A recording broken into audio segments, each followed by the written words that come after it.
So we do our best to prepare for the unknown based off of the lessons learned from past events and surveillance on real-time events and trends, and just ensuring we have general equipment and medical supplies to get us started if and when an emergency occurs. But having said all of that, I will say what helps us out the most is just the relationships that we have built over the years and through all the past events that we've been through. So as you know, relationships are very important in business development, but they are probably more important in emergency preparedness. There isn't a lot of time to get ready. So the more prepared you are, the better the response. And sometimes it's just really just knowing who to contact for what. So we have collaborations and relationships with government and nonprofit and for-profit agencies for all sorts of programs and initiatives. And like Donald said previously, we couldn't ask for a better support system from our fellow colleagues and leadership in county government as well as municipal government. Our county is smaller in population than others, and frankly, we're not always provided the resources that we should receive because of that. But I feel like it's always made us stronger because we are a less populated county. We tend to know just about everyone, and if we don't, someone else does. And lessons learned from the past have told us you cannot always rely on state and federal resources coming our way immediately. So practice and plan for limited resources, and we add to our relationships. So I think I've doubled the amount of contacts in my phone since the beginning of COVID that I know will help us in future events. Dr. Miles and Dr. Elliott are two of those individuals, part of our panel today that I've added to my contact list. Real quick with the schools, I think we worked with schools. I know I worked with schools from day one.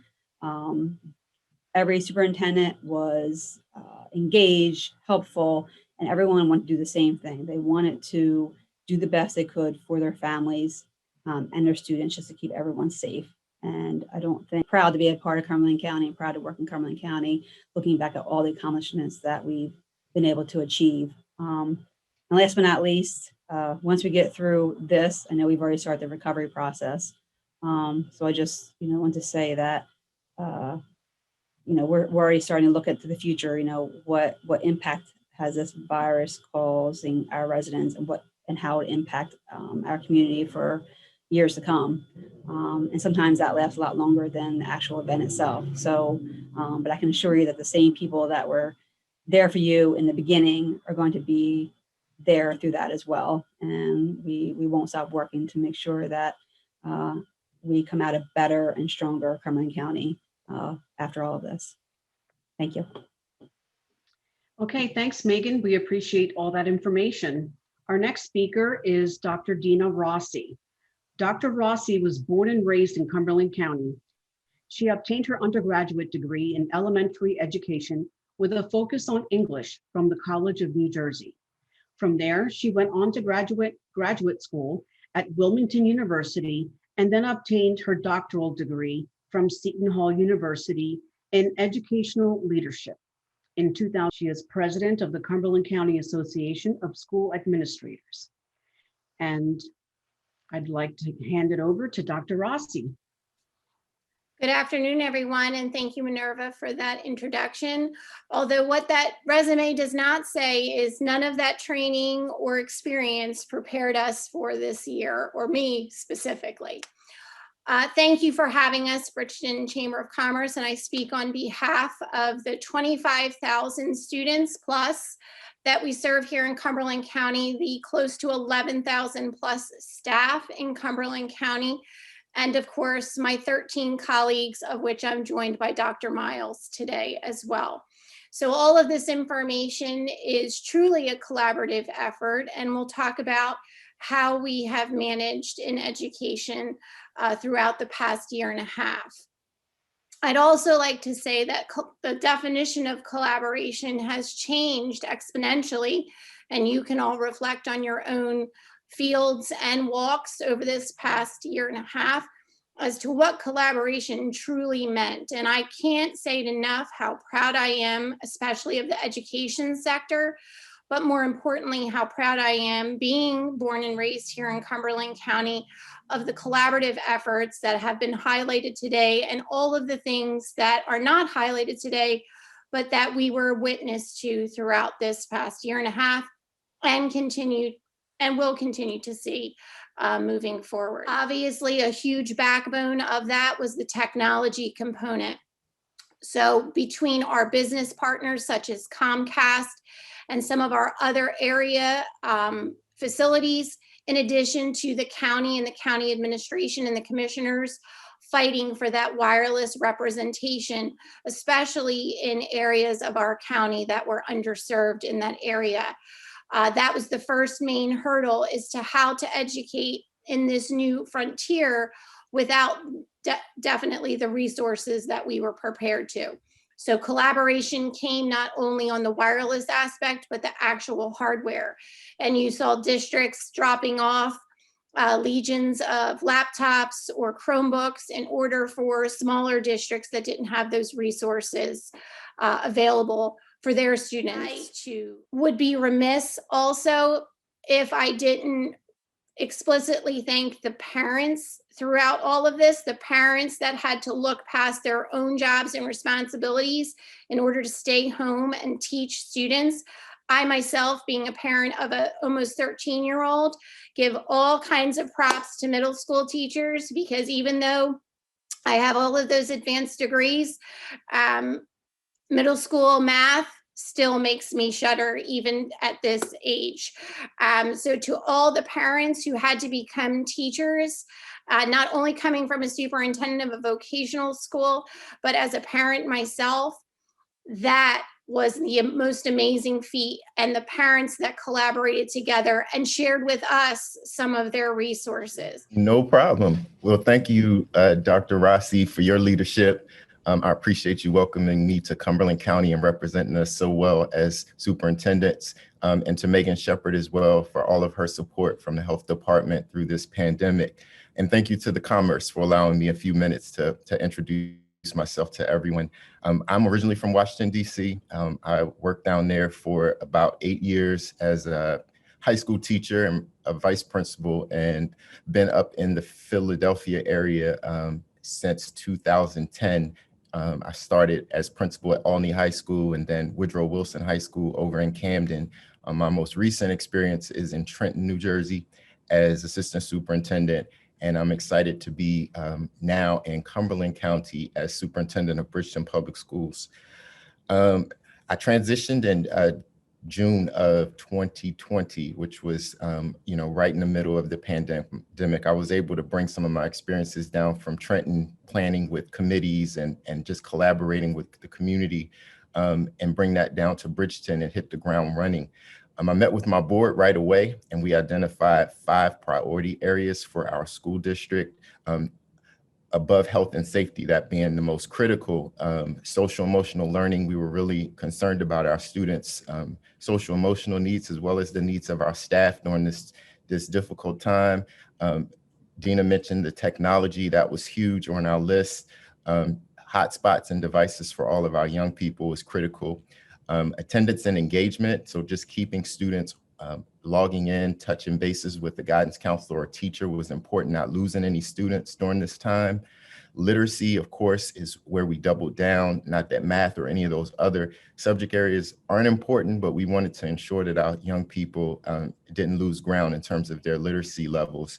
So we're ramping up all of our supports for next year as it relates to literacy. We have some additional positions that we're excited about. Summer, after school, and Saturday programs for our young people, just to, increase their literacy. And also something that I'm really excited about, our Ready, Set, Read campaign, our literacy campaign. We're looking to provide workshops for the entire family. And we've already begun that. They happen in the evening with parents and their young people, and they're all, as a family unit, reading together, just to continue to support our effort to have all students reading on grade level by 3rd grade. So I will stop there.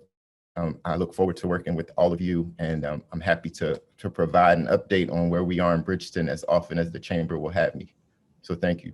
Thank you, Dr. Miles. I really appreciate that update, and I will be in touch with you because I would like some more information about Bridgeton Public Schools students. Our next speaker is Tony Stanzione, who will talk about how the Chamber and the Cumberland Development Corporation work together to keep businesses and the community informed throughout the COVID-19 crisis. Thank you, Minerva. And, the word collaboration is not new to the Chamber of Commerce and the Cumberland Development Corporation. The Chamber helped work with the mayors in the area to form the Cumberland Development Corporation about 25 years ago. And right from the beginning, we shared office space, equipment, etc. So we've been collaborating, our two organizations, for 23 years. Collaboration is the key to the service that the Chamber provides and the CDC provides to its members. And by the way, CDC has become a very popular acronym in the last 14 to 15 months. We call ourselves the little CDC, not the big CDC. So we're the little CDC. And we were able to provide resources and information to our members and to the community, really using our resources in communication. So while the chambers have always been a networking and a communication vehicle, they really became critical in the COVID crisis. And because CDC and the chamber had already worked together, it was easy for us to do that. So initially, when we started sending out information, I was sending information to the CDC membership from the CDC, and I was sending chamber information from the chamber. And within a few weeks, I realized we just needed to do that together because it was just double work to do it separately. So all of our communications have been joint since probably last April, and we're probably going to continue to do that. So we were able to serve our members through partnerships, and the information that flowed to us that we passed on to you came from many, many different resources and sources. And my job was really, and Suzette's job was to make sure that the information that we sent to you, we made sure it was legitimate information, because you get information from, government sources and business agency sources, and you also just get things that pop up on your screens and on your phones. We made sure that that information was legitimate before we sent it out. What county government and county health did in this period, to me, was nothing short of extraordinary. For a small rural county to be able to pull itself together and provide the leadership that was needed is something that should always be remembered. So the partners we use, the Cumberland County Board of Commissioners and the administrators, especially I want to call out Kim Wood and Jody Harada. Jody would send you emails at 1 o'clock in the morning on a weekend because she thought it was important to get that information out. So thank you to them. The Cumberland County Health Department, who we spotlighted today, I already mentioned how critical their work was and their collaboration. Inspira Health, Complete Care, you've heard these names in the presentations before me. For the chamber, the U.S. Chamber of Commerce, the New Jersey Chamber of Commerce, the Southern New Jersey Chamber of Commerce, their information that flowed to us that we were able to pass on was critical. And in fact, what came out of this, and I think Dr. Rossi or Dina mentioned, you build new partnerships and you figure out how much more you can do together. So for instance, the New Jersey Chambers of Commerce have formed an affiliation. So when we need to do things together, we're ready to do that in the future. And that came out of this year of COVID-19 assistance. Cooperative Business Assistance Corporation, CBAC as we call it, we had a relationship with them for years and years before this, but CBAC was also critical, Harry Stone, their president, in getting information to me and making sure I understood some of the loan programs and grant programs that were being developed so I could pass that information on and inform our members. The Improvement Authority, now called the Authority, began bi-weekly meetings that continue to today so that all the economic development and business leaders in the county could be informed together. So that, for instance, if there was important information coming from the U.S. Economic Development Administration, we had a direct line to them through the authority's bi-weekly meeting. I would like to take this time to really thank all of our speakers, everyone today, because we've learned about everyone's valiant efforts to come together and pull together for this community. And, we know that you're committed to your community, and you're just, how you handled the COVID-19 challenge is just amazing. It's nothing short of amazing to me. And you're still committed to the community, even as we start to rebound. So while COVID-19 was extremely challenging for everyone, There's one positive outcome that we all know for sure after today, and that is that our community, businesses, government, health agencies, education providers, and the public work together for the good of our area.